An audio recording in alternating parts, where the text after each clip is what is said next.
UP विधानसभा में CM योगी ने जमकर हुंकार भरी। राज्यपाल के अभिभाषण पर विपक्ष के हंगामे को लेकर योगी ने जमकर लताड़ा और कहा कि ऐसा आचरण सदन की मर्यादा के खिलाफ है। सीएम योगी ने यूपी की विकास यात्रा का भी जिक्र किया और कहा कि हमने 9 साल में राज्य को बीमारों से बेमिसाल का दर्जा दिलवाया। सपा राज में ना व्यापारी सुरक्षित थे और ना ही बेटियां।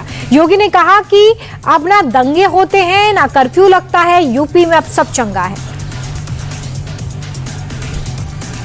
यूपी विधानसभा में सीएम योगी ने समाजवादी पार्टी और कांग्रेस पर धर्म का अपमान करने का आरोप लगाया। योगी ने कहा कि सपा राज में कांवड़ यात्रा को रोका जाता था, अयोध्या की 84 कोसी परिक्रमा पर ब्रेक लगाया जाता था। उनकी सहयोगी कांग्रेस तो भगवानों के अस्तित्व पर ही सवाल खड़े कर देती थी, लेकिन हमारी सरकार ने धर्म और विकास को एक सूत्र में बांधा, हर वर्ग को विकास के माध्यम से जोड़ा। केंद्र सरकार ने घरेलू बाजार को स्थिर रखने और किसानों को एमएसपी सुनिश्चित करने के लिए 25 लाख मीट्रिक टन गेहूं के निर्यात को मंजूरी दी। 5 लाख मीट्रिक टन गेहूं प्रोडक्ट्स के निर्यात को भी परमिशन दी गई है। सरकार ने इस फैसले को कैलिब्रेटेड बताया है, जो मौजूदा उपलब्धता और कीमतों की व्यापक समीक्षा के बाद लिया गया है, ताकि किसानों के हित सुरक्षित रह सके। संसद के बजट सत्र का पहला चरण आज खत्म हो गया है। दोनों सदन राज्यसभा और लोकसभा की कार्रवाई 9 मार्च तक स्थगित हो गई है। 23 दिन के ब्रेक के बाद सत्र का दूसरा हिस्सा 9 मार्च से शुरू होगा, जो 2 अप्रैल तक चलेगा। सदन की कार्रवाई शुरू होने के बाद से ही विपक्ष ने भारी हंगामा किया। प्रश्नकाल के बाद कुछ देर के लिए कार्रवाई स्थगित करनी पड़ी। दोबारा शुरू होने के बाद सदन को 9 मार्च तक के लिए स्थगित किया गया है। लोकसभा में नेता प्रतिपक्ष राहुल गांधी ने संसद भवन में किसान नेताओं से मुलाकात की। किसानों के प्रतिनिधि मंडल से राहुल गांधी मिले और उनकी समस्याओं को सुना। अमेरिका के साथ हुई ट्रेड डील को लेकर भी किसानों से चर्चा की। इस बीच केंद्रीय मंत्री पीयूष गोयल ने राहुल गांधी पर बड़ा आरोप लगाते हुए कहा कि राहुल किसानों को भड़काने की कोशिश कर रहे हैं। प्रधानमंत्री मोदी ने नए प्रधानमंत्री ऑफ सेवा तीर्थ का उद्घाटन किया है। पीएमओ अब साउथ ब्लॉक से सेवा तीर्थ में शिफ्ट हो गया है। सेवा तीर्थ भवन करीब 5 एकड़ में बना है। इसे L&T कंपनी ने 1189 करोड़ रुपए में बनाया है। सेवा तीर्थ कॉम्प्लेक्स में 3 इमारतें हैं, सेवा तीर्थ 1, सेवा तीर्थ 2 और सेवा तीर्थ 3। सेवा तीर्थ 1 में प्रधानमंत्री कार्यालय यानी कि पीएमओ है। लॉरेंस बिश्नोई के बर्थडे पर पुर्तगाल में फायरिंग हुई है। गैंग ने पुर्तगाल में कारोबारी सुख जवंधा की दुकान पर फायरिंग का दावा किया और सोशल मीडिया पर एक वीडियो भी सामने आया है, जिसकी जिम्मेदारी हैरी बॉक्सर और सुनील मीणा ने ली है। गैंग ने यह दावा किया है कि सुख जवंधा भारतीय मजदूरों से काम करवाकर पैसे नहीं देता है, उनके पासपोर्ट रखकर उनको ब्लैकमेल करता है। गैंग की तरफ से चेतावनी देते हुए कहा गया है कि सुधर जाओ, नहीं तो अगली गोली छाती में मारेंगे। लॉरेंस बिश्नोई गैंग के गैंगस्टर हैरी बॉक्सर ने फिर बॉलीवुड डायरेक्टर रोहित शेट्टी और एक्टर रणवीर सिंह को धमकी दी। इस बार दोनों को धमकी पुलिस में शिकायत करने को लेकर मिली है, जिसमें कहा गया है कि हम तुम्हें दोनों के मैनेजर्स कहाँ रहते हैं, जानते हैं, कब आते हैं, परिवार कहाँ रहता है, ये सब कुछ पता है। आपको बता दें कि इससे पहले रणवीर सिंह को 1 करोड़ रुपए की रंगदारी की धमकी मिली थी, जिसके बाद पुलिस ने सुरक्षा बढ़ाई थी। फिलहाल पुलिस नए वॉइस नोट की जांच में जुट गई है। फिल्म डायरेक्टर विक्रम भट्ट और उनकी पत्नी को बड़ी राहत मिली है। करोड़ों की धोखाधड़ी के मामले में सुप्रीम कोर्ट ने दोनों की अंतरिम जमानत मान ली है। चीफ जस्टिस सूर्यकांत और जस्टिस बागची की बेंच ने उन्हें उदयपुर जेल से तुरंत रिहा करने का आदेश दिया है। सुप्रीम कोर्ट ने कहा है कि आपराधिक मामलों का इस्तेमाल पैसे की वसूली के लिए नहीं किया जा सकता है। दरअसल विक्रम भट्ट और उनकी पत्नी पर 30 करोड़ रुपए की धोखाधड़ी के मामले में राजस्थान पुलिस ने गिरफ्तार किया था। जम्मू कश्मीर के कटरा स्थित वैष्णो देवी भवन की सुरक्षा में बड़ी चूक का मामला सामने आया है। भवन परिसर के अति संवेदनशील और प्रतिबंधित क्षेत्रों, गर्भगृह, पवित्र गुफा, प्राचीन गुफा, अटका आरती स्थल और चरण गंगा की वीडियो सोशल मीडिया पर काफी वायरल हो रही है। प्रशासन और श्राइन बोर्ड ने मामले में संज्ञान लेकर कार्रवाई करने का आश्वासन दिया है। दरअसल एक इन्फ्लुएंसर ने भवन के अंदर का वीडियो शूट कर इंटरनेट पर डाल दिया था, जिसके बाद ये वीडियो तेजी से वायरल हो गया था। मुंबई की मेयर बनने के बाद रितु तावड़े बांग्लादेशी घुसपैठियों के खिलाफ एक्शन मोड में है। बीएमसी अधिकारियों के साथ ऑपरेशन ऑल आउट को लेकर उन्होंने बैठक की है। अवैध रूप से और फर्जी दस्तावेज बनाकर रहने वाले रोहिंग्या बांग्लादेशियों के खिलाफ बड़ी कार्रवाई होगी। आपको बता दें कि ऑपरेशन ऑल आउट अवैध बांग्लादेशियों को चिन्हित करने के लिए बीएमसी की विशेष मुहिम है। बागेश्वर धाम के पीठाधीश्वर पंडित धीरेन्द्र शास्त्री एक बार फिर से हिंदुओं को एकजुट करने के मिशन पर हैं। बाबा बागेश्वर ने कहा है कि मुक्का तभी काम आता है जब 5 उंगलियां एक साथ होती हैं। देश के लिए सभी को एकजुट होकर सड़कों पर उतरना होगा। धीरेन्द्र शास्त्री ने कहा कि सिर्फ सीताराम जाप से धर्म नहीं बचेगा, लोगों को माला के साथ भाला भी रखना पड़ेगा। उत्तर प्रदेश के बाराबंकी में माफिया मुख्तार अंसारी के शूटर की गोली मारकर हत्या कर दी गई। 2 बाइक सवारों ने मुख्तार के शूटर शुएब उर्फ बॉबी को 10 राउंड गोलियां मारी, जिसमें उसकी मौके पर ही जान चली गई। मृतक बॉबी लखनऊ के चर्चित जेलर हत्याकांड का आरोपी था। फिलहाल बाराबंकी में वकालत कर रहा था। यूपी के हापुड़ में टोल प्लाजा पर विवाद के बाद कार सवार ने टोल कर्मियों को गाड़ी से कुचलने की कोशिश की। दरअसल टैक्स न देने को लेकर कार चालक और टोल कर्मचारियों के बीच में बहस हुई। वाहनों की लंबी कतार लग गई, जिसके बाद टोल कर्मियों ने कार को साइड में करके आगे बढ़ने को कहा। इस बात से नाराज होकर युवक ने टोल कर्मियों पर गाड़ी चढ़ाने की कोशिश की। सीसीटीवी फुटेज सामने आने के बाद पुलिस ने कार चालक को गिरफ्तार कर लिया है। लखनऊ कानपुर हाईवे पर कार सवार 12वीं के छात्र एक टेम्पो में जोरदार टक्कर मार दी। हादसे में 6 साल के बच्चे की मौत हो गई है, जबकि 5 लोग जख्मी हैं। छात्र फेयरवेल पार्टी से लौट रहा था। कार में उसके साथ गर्लफ्रेंड भी बैठी थी। इसी दौरान करीब 35 किलोमीटर दूर बंतरा इलाके में टेम्पो को टक्कर मारी। आरोपी छात्र को गिरफ्तार किया गया है। पुलिस ने कार भी जब्त कर ली है। घायलों का इलाज जारी है। कोल्ड कफ सिरप के काले कारोबार पर योगी सरकार का शिकंजा कसता नजर आ रहा है। इस मामले में वाराणसी पुलिस ने बड़ी कार्रवाई की है।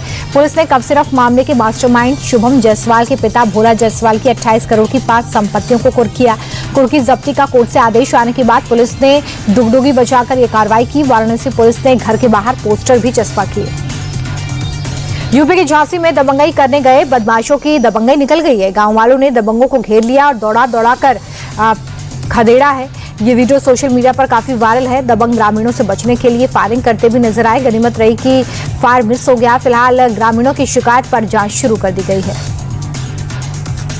मेरठ में एक रेस्टोरेंट में बैठे कपल और हिंदू संगठन के कार्यकर्ताओं के बीच में विवाद हो गया। कार्यकर्ताओं ने युवक को जमकर पीटा है, जिसमें वो जख्मी हो गया। हिंदू संगठन का दावा है कि मुस्लिम युवक हिंदू लड़की को बहला फुसलाकर रेस्टोरेंट में लेकर आया था। जैसे ही युवक रेस्टोरेंट के बाहर निकला, कार्यकर्ताओं ने धावा बोला और मारपीट की। दूसरे लोगों ने मामला शांत करवाया है। फिलहाल पुलिस मामले की जांच में जुट गई है। आपसे कुछ दिन पहले बॉलीवुड एक्टर रणवीर सिंह को धमकाने वाले हैरी बॉक्सर का एक नया वीडियो सामने आया है। वीडियो में हैरी बॉक्सर अपने हथियारों के जखीरे का प्रदर्शन कर रहा है।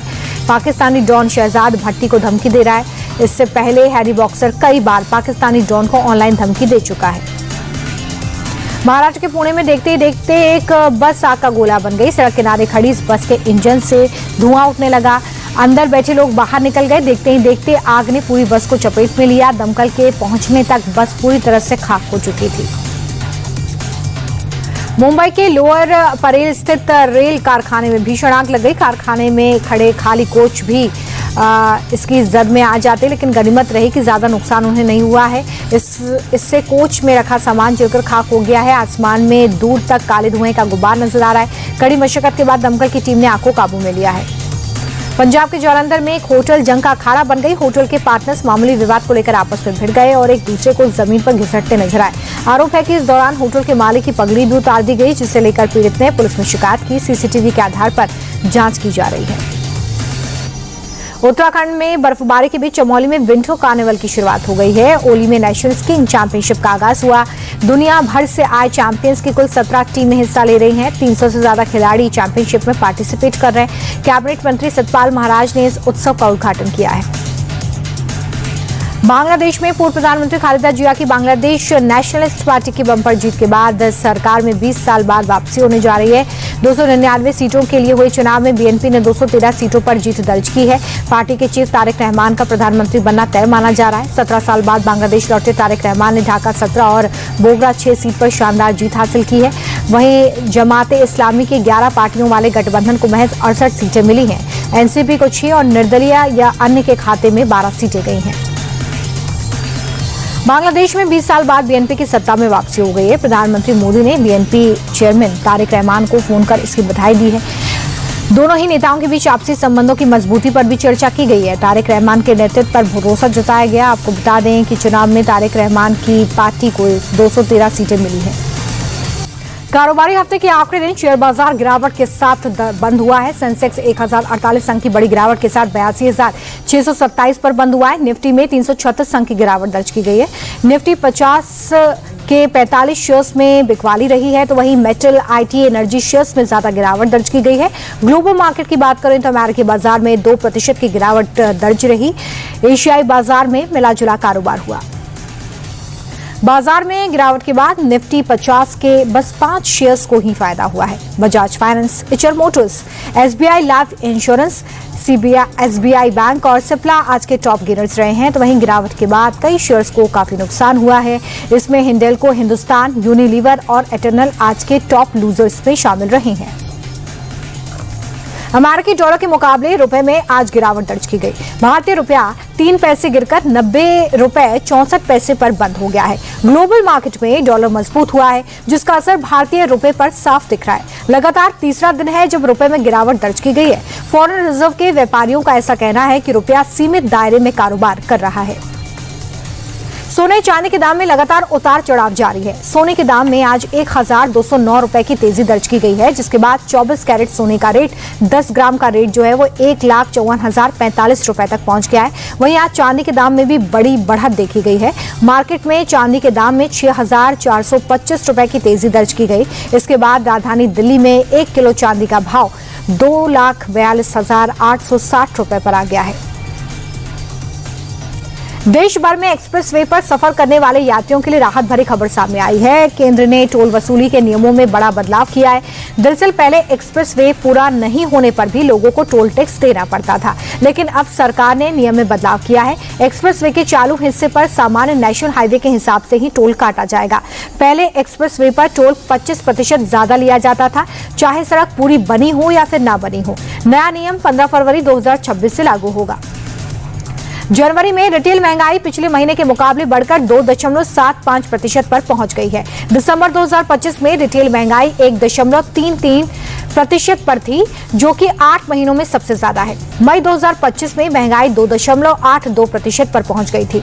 सरकार ने महंगाई मापने के लिए आधार वर्ष को 2012 से बदलकर 2024 कर दिया है। ये बदलाव 1 दशक से ज्यादा समय के बाद हुआ है। कंज्यूमर प्राइस इंडेक्स के ताजा आंकड़े ये बताते हैं कि लोग अब खाने से ज्यादा अपने सर्विसेज पर पैसा खर्च कर रहे हैं।